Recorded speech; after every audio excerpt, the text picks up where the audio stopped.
really look at the regality and royalty of the West Indians and the Jamaicans who came over from, the Africans who contributed to dandyism as well. So the ongoing back and forth surrounding Africa's contributions to superfine tailoring and dandy fashion has compelled me to create this video. With some debate on the subject, I felt it was important to dive deeper into the rich history and influence that Africa has had on this stylish and sophisticated world. Let's explore together. Fashion has long been a battleground of cultural exchange, innovation, and appropriation. Recent debates surrounding African contribution to superfine tailoring and dandy fashion have sparked discussion, particularly in the wake of my video, Met Gala's 2025 theme, Superfine Tailoring and Black Style. If you missed that video, I highly recommend you to watch. Some have questioned the connection between black fashion, specifically African American dandyism, and its African roots. To settle this debate, we must look at history, the colonial influence, to the vibrant sartorial traditions that shaped black fashion globally. Black people, both in Africa and the diaspora, have been the most imitated yet least credited contributors to fashion history.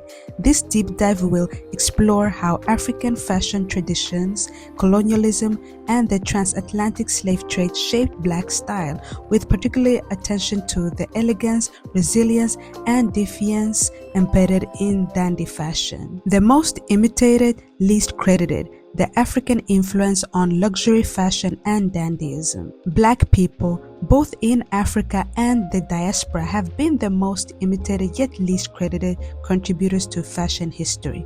From the intricate textiles of African tribes to the polished sophistication of black dandyism, our influence runs deep.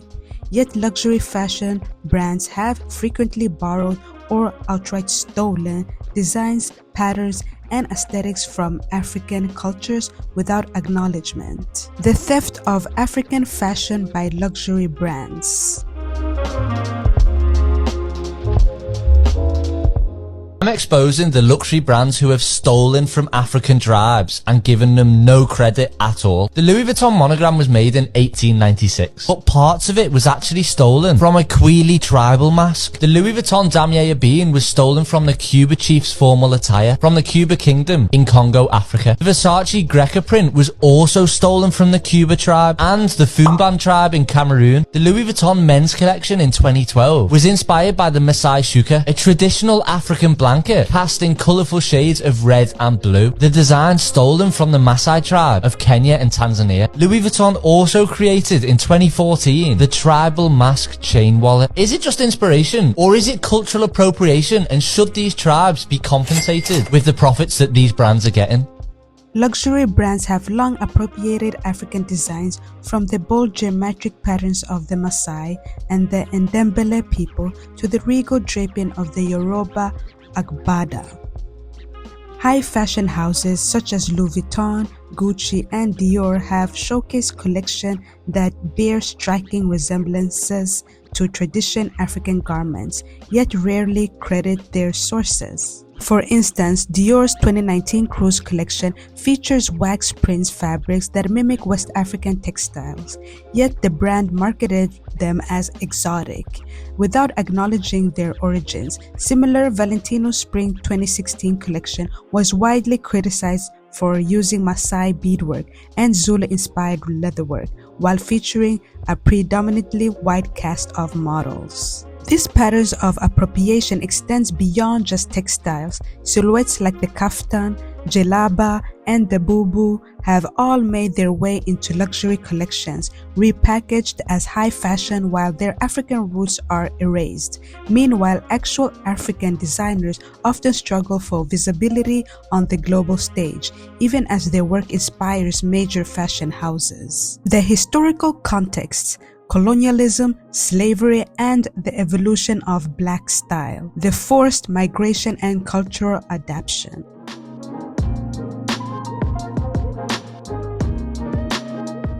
The transatlantic slave trade forcibly disconnected African people from their homelands, but their sense of style, textile tradition, and tailoring expertise endured across generations. Despite being low quality, coarse garments by enslavers, many Africans found ways to adapt, repurpose, and elevate their clothing. The introduction of indigo dyeing, intricate head wraps, and adornments like cowrie shells into enslaved population, wardrobes reflected an ongoing connection to African heritage.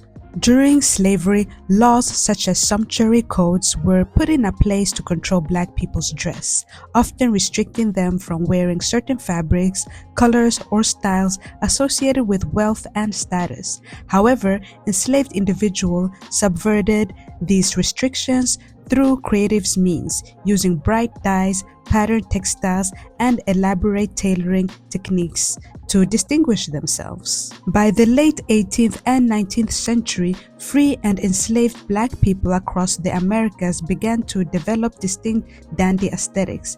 In cities like New Orleans, Charleston, and Havana, free from Black men and women styled themselves in European-influenced garments, but with undeniable African touches.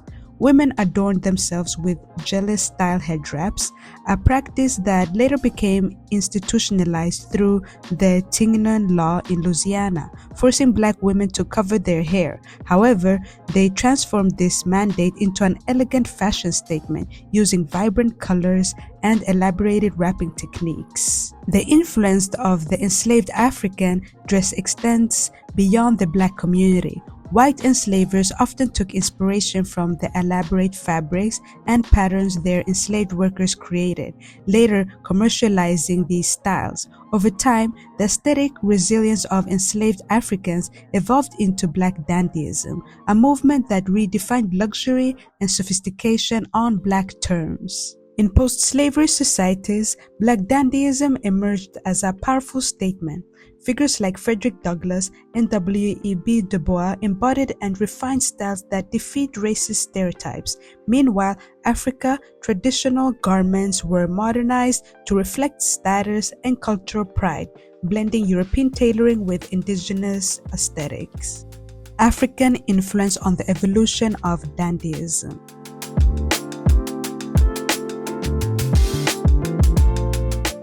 Dandy fashion, which emerged in the 18th century Europe, was characterized by tailored suits, extravagant accessories, and obsession with refinement. However, Black dandyism was not a mere imitation. It was an act of resistance, self-expression, and defiance against societal attempts to dehumanize Black people.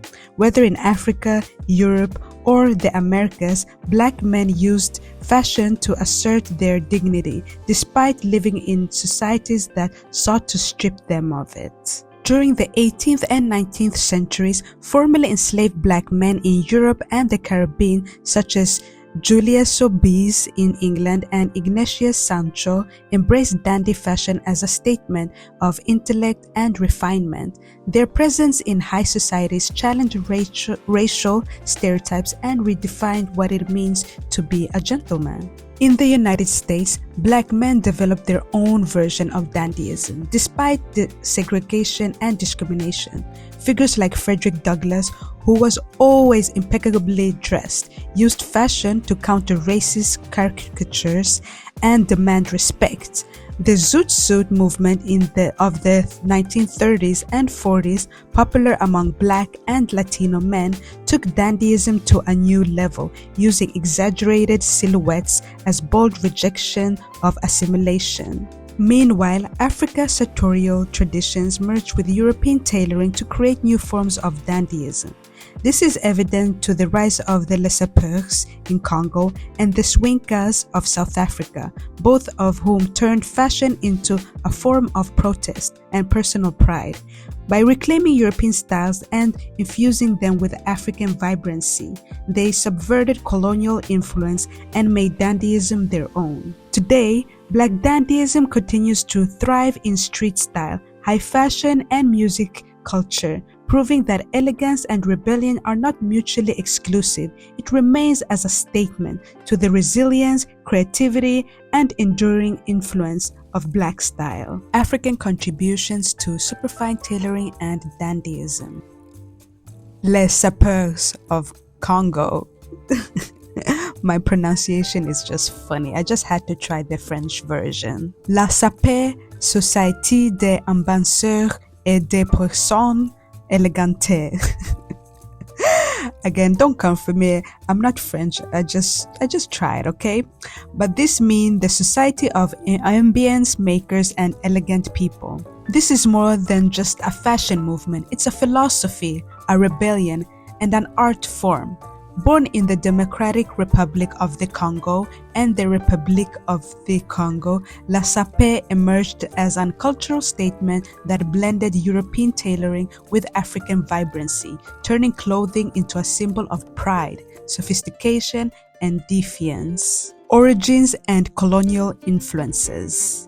So the roots of La Sape can be traced back to the early 20th century during the era of French colonial rule. Congolese workers who traveled to France for labor brought back a love for European fashion. However, the movement truly took shape in the 1960s and 70s when the generation of Congolese men, rejecting the austerity imposed by post-independence government, embraced dandy fashion as a form of self-expression. European styles were reinterpreted in a uniquely African way. Bright colors, flamboyant accessories, and impeccable tailoring defined les sapeurs. The movement became a way for men from working-class backgrounds to reclaim dignity and respect through elegance, challenging both colonial expression and economic hardship.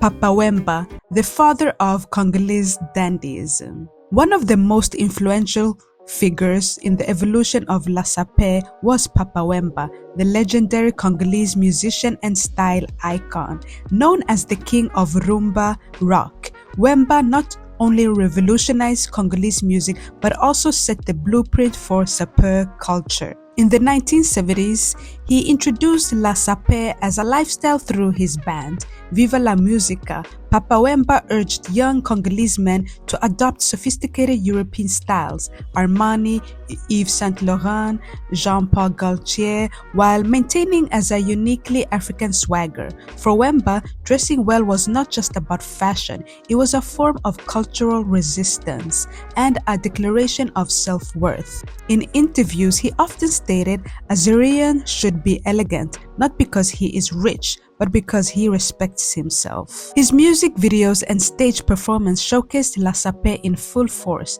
inspiring a generation to embrace fashion as an extension of their identity. Pepe Kalle, Kanda Bongo Man, and Franco, the stylish titans of soukous. Pepe Kalle, known as the Elephant of Zaire, Pepe Kalle was a larger-than-life figure in both music and fashion. His presence for boldly tailored suits and luxurious fabrics added a touch of grandeur to Congolese dandyism. Kanda Bongo Man, a master of soukous music. Kanda Bongo Man's vibrant blazers and sharply tailored trousers reflected the upbeat, celebratory nature of his sound.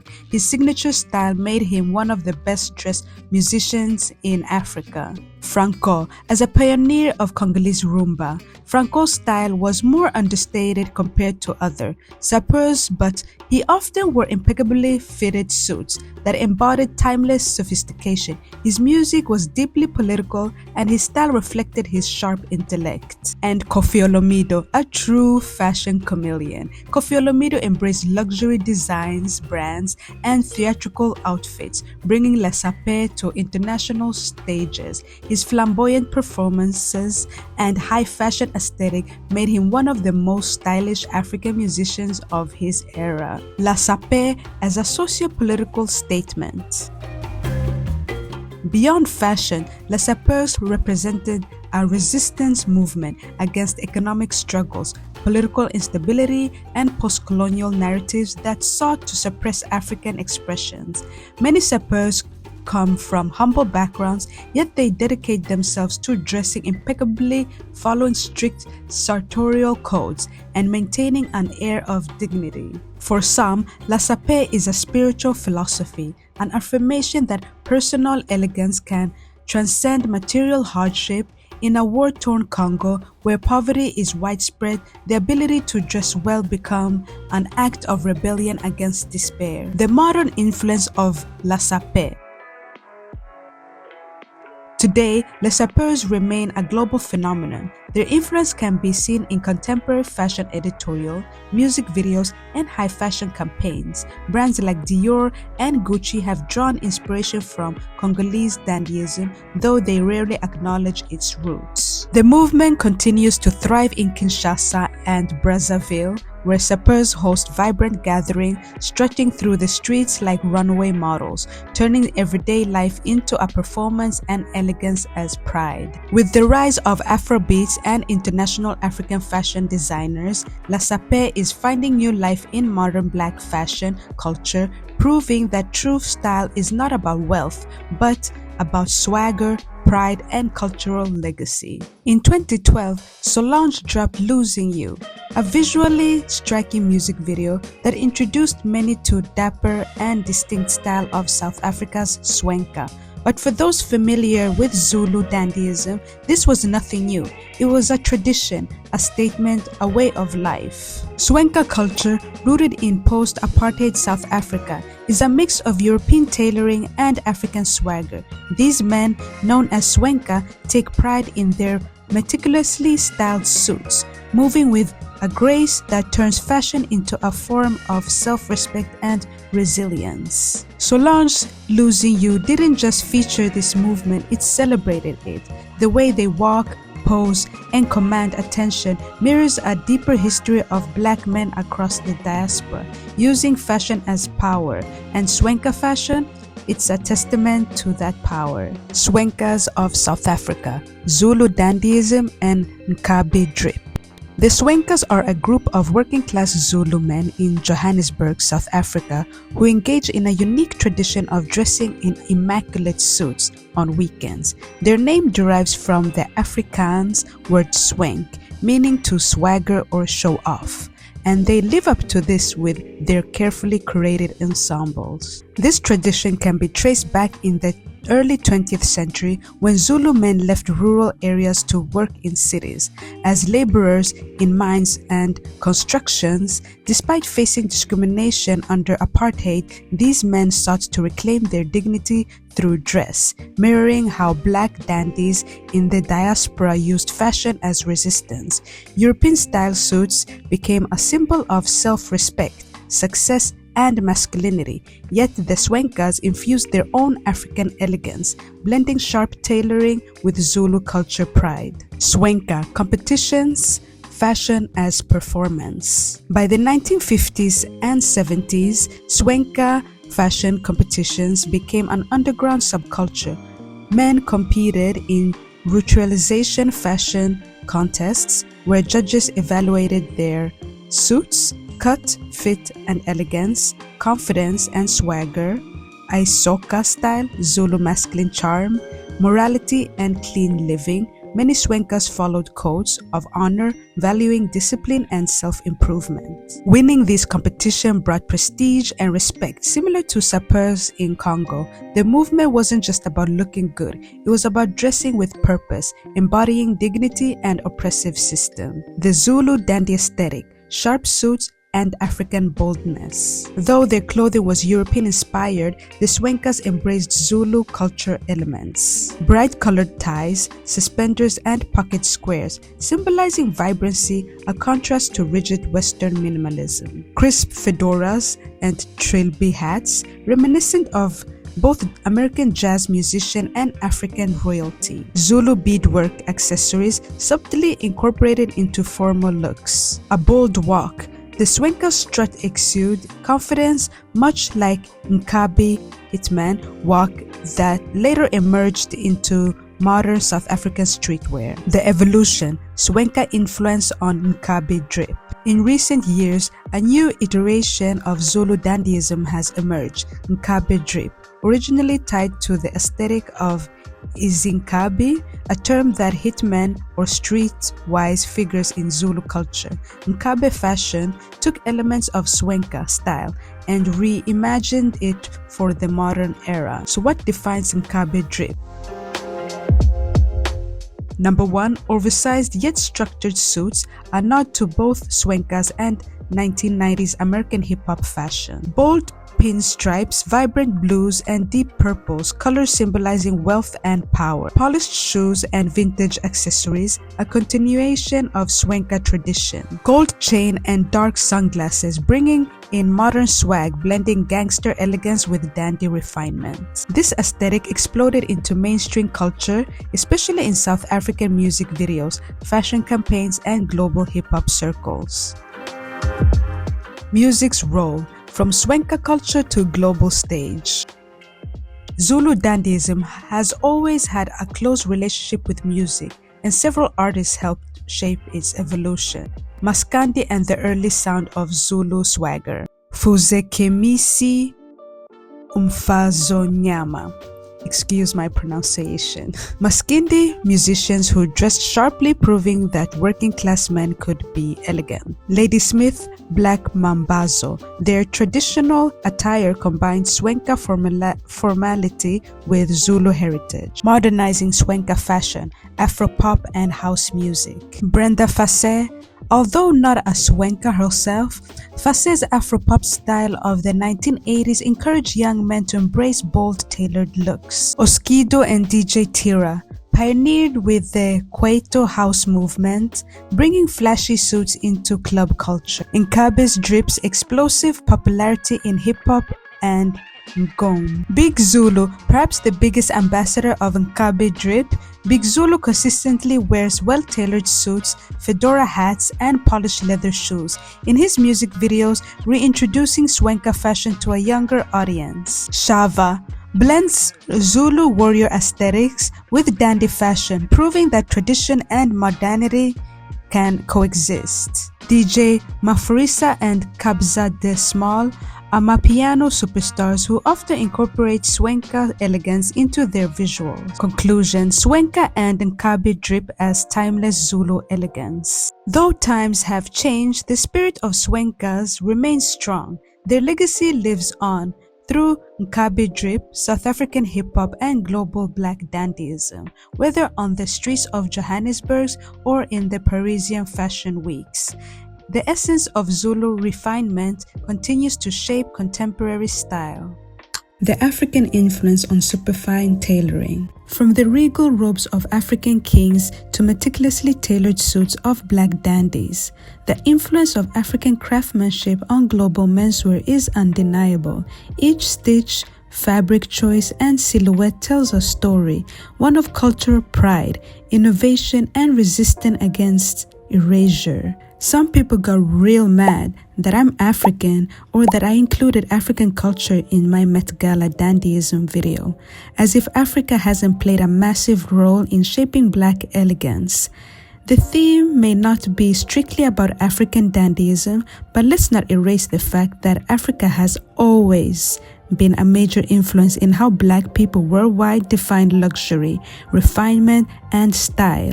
And honestly, that pushback is exactly why I wanted to make this video, because history speaks for itself. But we're not done yet. There will be a part 2. We'll dive into the Ethiopian and Eritrean royal fashion from the Haile Selassie era, a time when African rulers weren't just political figures but style icons who embodied power through their clothing. We'll also break down how the traditional African garments like the agbada, the ground bubu, and Mandela's signature silk shirts redefine tailoring on their own terms. And of course, we'll talk about the African designers who've shaped global high fashion, often without the credit they deserve. And if you reached this far, thank you so much for watching, and please drop a heart in the comment if you like this video. If you found any value in this video, please subscribe to my channel. I really appreciate it, and please give me a thumbs up for the algorithm. And if you enjoyed this video, you'll definitely love these videos as well. and I'll see you guys on my next video. Bye!